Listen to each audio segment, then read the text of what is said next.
Conoce la historia de tu localidad. Eso impulsa tu querencia y tus ganas de aportar como ciudadano.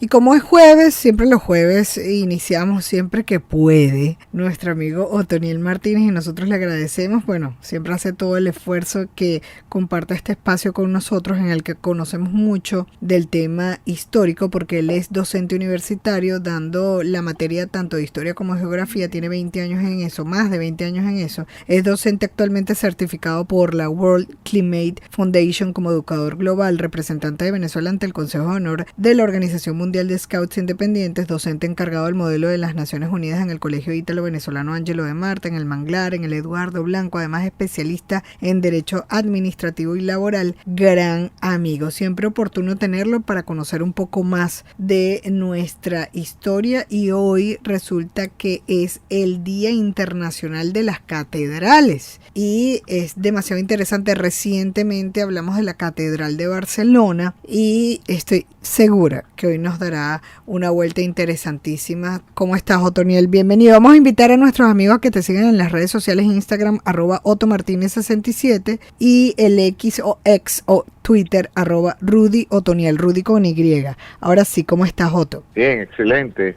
Bueno, sí, un día que el patrimonio histórico mundial toma en consideración a la arquitectura religiosa como una de las máximas exponentes en el plano del arte y de las manifestaciones culturales. Las catedrales como centro de cultura y de la vida de las ciudades a lo largo de los tiempos. Claro, pero es que los municipios nacían y con el nacimiento ahí iba una iglesia. Inmediatamente. Exacto. Eso es, si algo en algún punto, eso fue exponencial, fue en la colonia, en la época colonial, particularmente en esta provincia de Barcelona, esta antigua provincia colonial de Barcelona. La cantidad de pueblos que se fundaron entre el siglo XVI y el siglo XVIII es tal vez la más alta en cuanto a proporción de toda América hispana, en esta parte de lo que hoy en día es el territorio venezolano. O sea que hoy puedes invitar a hacer un recorrido. Sí, bueno, pues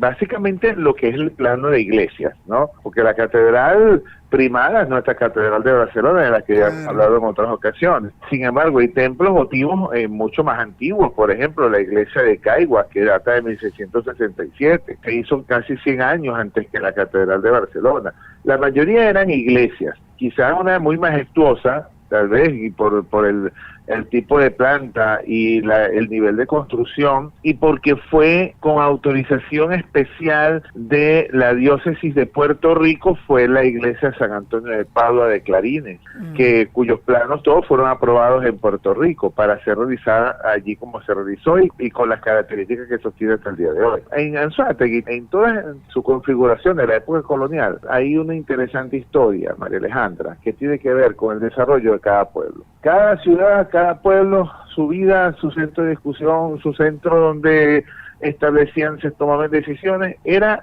prácticamente dentro de la iglesia. Era el sitio de reunión de la gente, ¿no? Y eso lo hizo muy característico porque se convirtieron entonces en receptáculos de ideas, de proyectos, de muchísimas cosas que llevaron al desarrollo de los poblados. Por eso la diócesis de Barcelona durante muchos años ha sido muy celosa con los que ha podido cuidar, aun cuando hay unos templos que se han visto bastante comprometidos. Por ejemplo, San Antonio de Padua se vio bastante comprometido en el paso del tiempo, y en la iglesia colonial de Espíritu. Ahora, en el municipio Bolívar, particularmente hicieron vida dos grandes órdenes, la orden franciscana y la orden de los dominicos. Y en uno y otro, si algo los caracterizó, fue la promoción de la construcción de templos precisamente para poder galvanizar a la población en torno a ellos. Le era más fácil hacer el templo y evangelizar allí a todo el mundo que salía a recorrer todo ese poco de tierra, porque no era fácil. Y sin embargo, los monjes recorrieron aquí montaña, llano. ¿Tú te imaginas eso?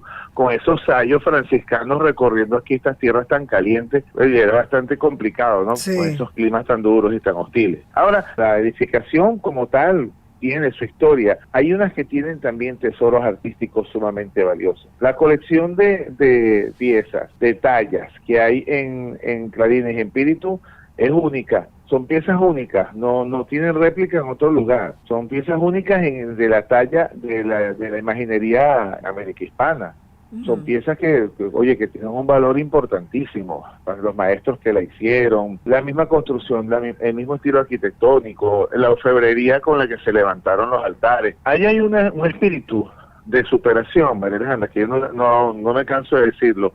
Oye, fue un espíritu de superación que nos ha acompañado también a nosotros, un espíritu algo que tenía que preservarse en el tiempo. Los maestros que trabajaron eso, trabajaron con mucho gusto, con el gusto de dejar algo de sí para los habitantes de la ciudad en aquel momento. Y mira cómo se ha mantenido todo hasta hoy. Con todo y que a veces decimos, caramba, esto está descuidado, mira cómo tienen este templo, mira cómo está esto. Con todo y eso, sin embargo, ahí están como testigos testigos de lo que hemos sido, de lo que de hasta dónde hemos llegado y tal vez testigos de hasta dónde podemos llegar como pueblos, como comunidades. Sí, nos ha resaltado algunas, ¿no? Pero yo me pongo a pensar aquí, por ejemplo, en Puerto La Cruz, más allá de la Santa Cruz, ¿hay alguna que en valor arquitectónico sea importante de visitar más allá de lo religioso? Porque la importancia de que existe un templo, sea como sea, es valiosísimo. Sí. Pero, ¿cuál otra resaltar? Además, tú conoces mucho el sur del estado, así como para que hoy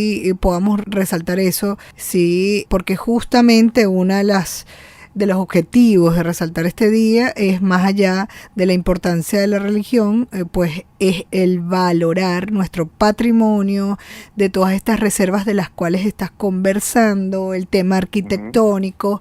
Entonces por eso quería que me hicieras un comentario más allá de las que me acabas de mencionar. Sí, tenemos acá en Caigua y en El Pilar tenemos vestigios importantísimos. Sí. Aquí mismo, aquí en el municipio Bolívar, tenemos en Caigua y tenemos en El Pilar, tenemos trazos, vestigios coloniales importantes en Bergantín, y saliendo un poquito porque nosotros, la raíz nuestra fundacional está hacia el oeste, específicamente en Píritu, cuando, no sé si has tenido la oportunidad, María Alejandra, de conocer San Pablo, que has estado en las ruinas de San Pablo. Sí, yo he ido. Eso es bien relevante, y además que el sitio es como esos son sitios realmente para practicar el turismo histórico, vale la pena. Cuéntame, que he estado allí. Mira, el sitio de San Pablo, la localidad de San Pablo, primero que fue un lugar escogido específicamente para eso. La iglesia, la diócesis en aquella época buscaba un lugar para levantar una construcción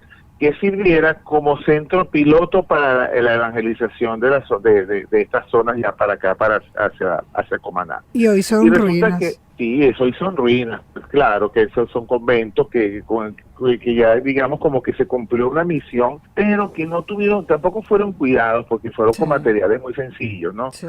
Y bueno, caramba, también el tiempo nosotros perdimos el siglo XIX.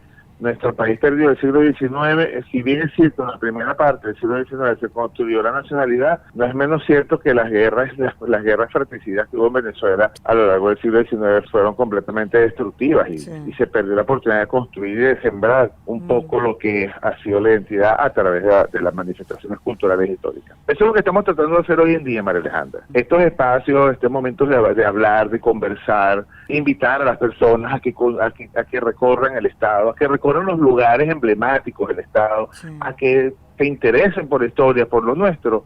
Hoy en día también es como retomar lo que si no se hizo antes, pues vamos a hacerlo ahora. Además, tú sabes que todos estamos aquí de paso. Aquí hay que formar muchachos, los jóvenes. Yo se lo digo mucho a mis estudiantes, esto es de ustedes para ustedes, de ustedes para las generaciones futuras. Entonces, pues, interésense más por conocer lo nuestro, no solamente por conocerlo, sino por ayudar a conservarlo, por hacer propuestas relevantes que permitan que la comunidad se conecte con esos lugares. Hay muchísimas cosas todavía por hacer. Si nos podemos enumerar lugares, bueno, caramba, en la geografía anzoátegui hay muchísimos. Sí, son más de 40.000 kilómetros, o sea. Sí, como yo le digo a mis estudiantes, son Holanda y Bélgica juntos. Sí. Imagínate, entonces no es fácil, pero la cuestión es sembrar identidad, sembrar continuamente la identidad. Sirva el día de hoy, sirva esta fecha como Día de las Catedrales, pero como tú lo dijiste muy bien, como referencia para el quehacer histórico y cotidiano de todos nosotros. Más allá del mensaje que además a diario le das a los jóvenes, ¿qué le dirías en las condiciones en las que están el patrimonio histórico en términos generales a nuestros gobernantes, a esos que nos están escuchando en función a todas esas edificaciones de valor que tenemos en el Estado y en sí a todo lo que representa históricamente nuestro Estado? Bueno, cuidado, preservar los lugares que son más que lugares. Esos lugares son nuestra memoria, son nuestro corazón. Ahí late en cualquier sitio de esos históricos, ha latido la historia y la vida de todos nosotros, de nuestros ancestros, de todos. Caramba, uno cuando cuida las fotos, cuando tú tienes las fotos familiares, ve a tu casa y buscas tus fotos familiares de tus abuelitos, las tienes cuidaditas, cómo las cuidaban, sí. Inclusive artículos viejísimos que tienes, todos tenemos guardado a nivel familiar. Pero los tenemos y cuando los sacamos de los armarios, María Alejandra, nos recordamos con cariño y a veces nos da nostalgia, a uno se le salen las lágrimas, otros tenemos una sonrisa de satisfacción cuando vemos, mira, mi mamá cuando me llevó y me bautizaron en tal sitio, o mira el matrimonio de papá y mamá o los abuelitos cuando se casaron en tal sitio, o sea, en tal iglesia. Oye, eso es bien bonito porque es conecta la historia familiar y el gobernante, todo gobernante tiene una familia también. Exacto. Y su deber entonces es preservar la tradición y la vida familiar a través de ¿qué?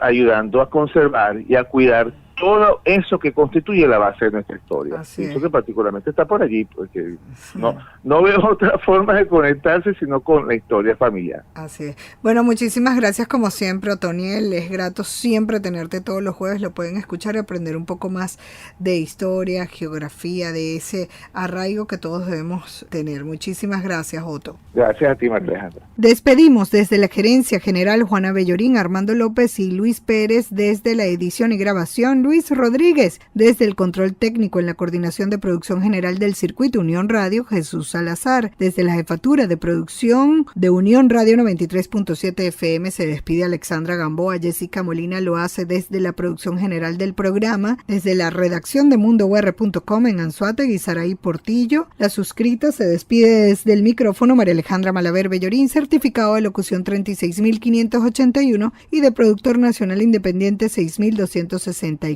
Sigan nuestras redes sociales, las de Gente y Ciudad, Twitter, Instagram, TikTok, @Gente y Ciudad ORG. Mis cuentas personales también son iguales en todas las redes, Twitter, Instagram, TikTok y LinkedIn, @MaleMalaver. Pueden escuchar nuestras entrevistas a todos los profesionales, les recuerdo, por todas las plataformas podcast o también en nuestra web genteyciudad.org. Nos despedimos, no sin antes recordarles que el objetivo es convertirnos en el ciudadano que el planeta necesita a partir de nuestra acción individual. La estrategia, dar siempre lo mejor de nosotros.